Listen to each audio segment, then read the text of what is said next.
Ratusan siswa-siswi dari sejumlah sekolah di Kabupaten Aceh Besar mengikuti sosialisasi bahaya narkotika dari personel Polres setempat. Selain bahaya narkotika, mereka juga mendapatkan sosialisasi tentang pentingnya tertib berlalu lintas.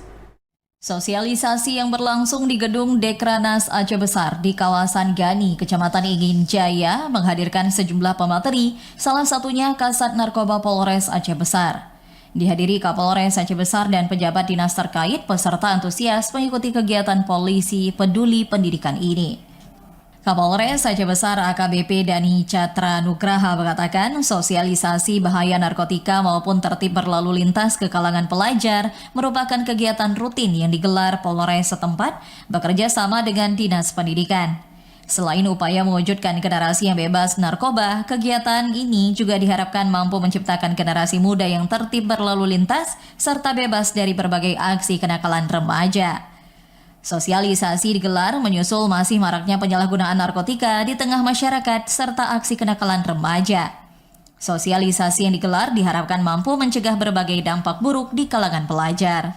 Kegiatan ini sudah terjalin selama 5 tahun untuk memberikan pemahaman dan juga pembelajaran kepada siswa-siswi se-Kabupaten Aceh Besar untuk dalam rangka pembinaan karakter dan juga pembinaan mental dan pemahaman terkait masalah hukum dan juga pemahaman terkait masalah lainnya agar kita dapat menciptakan generasi muda yang lebih baik di kemudian hari.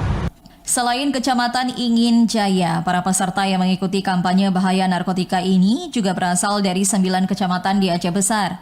Setiap sekolah mengirimkan sedikitnya 10 peserta untuk mengikuti sosialisasi, termasuk terkait materi kekerasan terhadap anak dan pencegahan bullying atau perundungan. Sosialisasi polisi peduli pendidikan diharapkan menjadi pondasi bagi pelajar dalam mewujudkan cita-cita di tengah besarnya tantangan penyalahgunaan narkotika yang dihadapi. Dari Aceh Besar, Arman Konadi, TVRI Aceh melaporkan.